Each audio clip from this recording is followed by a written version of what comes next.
네, 여러분, 안녕하십니까.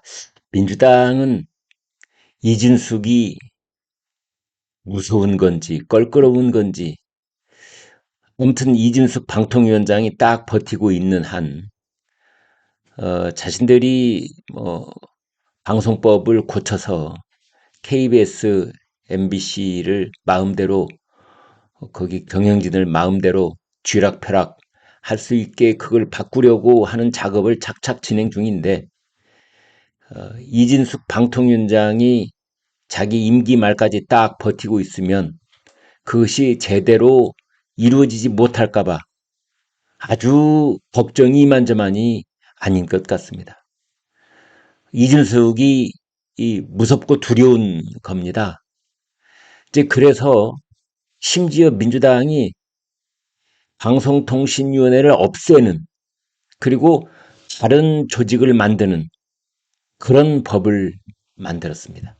만들려고 하고 있습니다. 참 기가 막힌 일이 아니라고 할 수가 없는데요. 이준숙 한 사람 쫓아내려고 방송통신위원회를 없애는 그런 법까지 만들려고 지금 시도하고 있는 겁니다.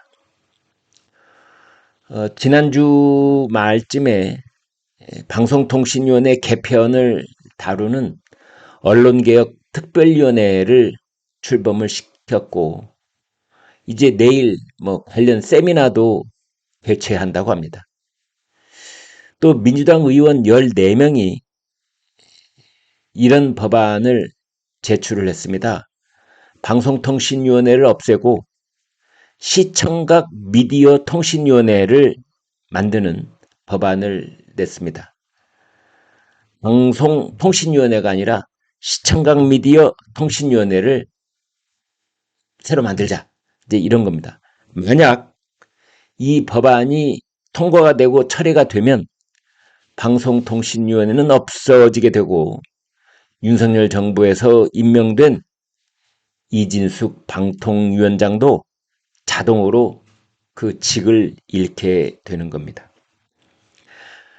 내용을 뜯어보면은 민주당이 추진하는 이 새 조직 시청각 미디어 통신위원회 심의통위라고 해야 되나요? 방통위가 아니라 시통위라고 해야 되나요? 심의통위라고 해야 되나요? 아무튼 시청각 미디어 통신위원회라는 것도 기존의 방송통신위원회와 다를 게 거의 없습니다.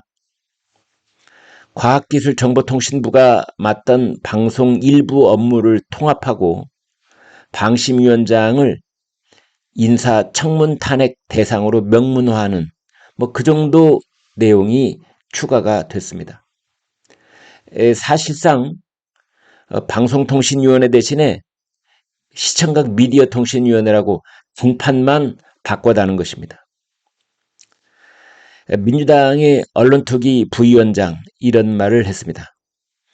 지금 이준석 위원장이 법적으로 논란이 돼서 저희가 방통위 정상화를 위해 새 조직 법안을 제출했다. 지금 민주당이 이진숙 위원장을 가장 껄끄러운 존재로 여기고 있다는 게 드러나는 셈입니다.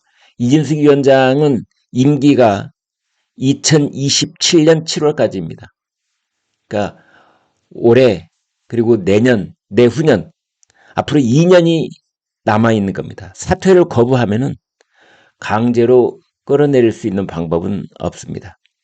그래서 이진숙 위원장 한 명을 축출하기 위한 방송통신위원회 폐지법을 만든다는 것입니다. 돌이켜보면은 민주당은 작년에 이진숙 위원장이 취임한 바로 다음 날 이 위원장에 대한 탄핵소추안을 발의한 바 있습니다. 윤석열 정부 방통위원장에 대한 네 번째 탄핵소추 발의였습니다. 이 헌법상 이 탄핵소추라고 하는 것은 직무수행 중에 중대한 헌법, 법률 이것에 대한 위반이 있어야 하는데 민주당은 이진숙 위원장이 단 하루 만에 쫓겨날 정도의 중대한 불법을 저질렀다고 억지를 부렸던 겁니다. 그때 그 실상은 말이죠.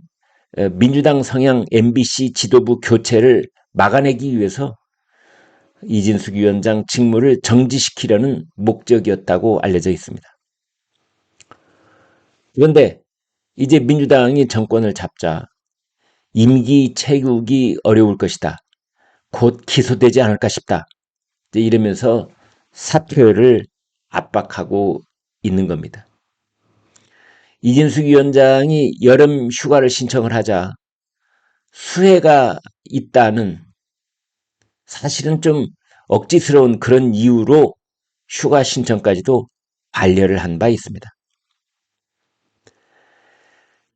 민주당은 이달 초에 KBS를 영구적인 민주당 기관 방송으로 만들려 한다는 그런 비판을 받으면서 방송법 개정안을 통과를 시켰습니다.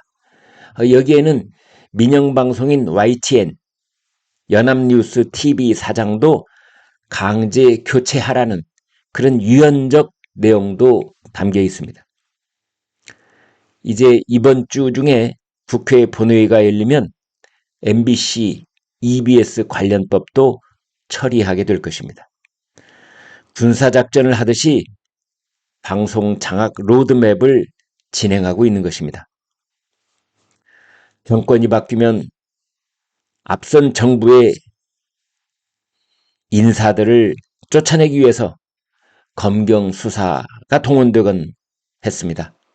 그런데 이번처럼 특정인을 회출시키려고 멀쩡한 국가기관을 허물려는 법까지 만든다는 것은 정말로 전무후무한 일입니다. 참으로 놀라운 발상이 아닐 수가 없습니다. 네, 이상은 조선일보 사설을 바탕으로 해서 여러분과 공유한 내용이었습니다. 대단히 고맙습니다. 구독, 좋아요 부탁드립니다.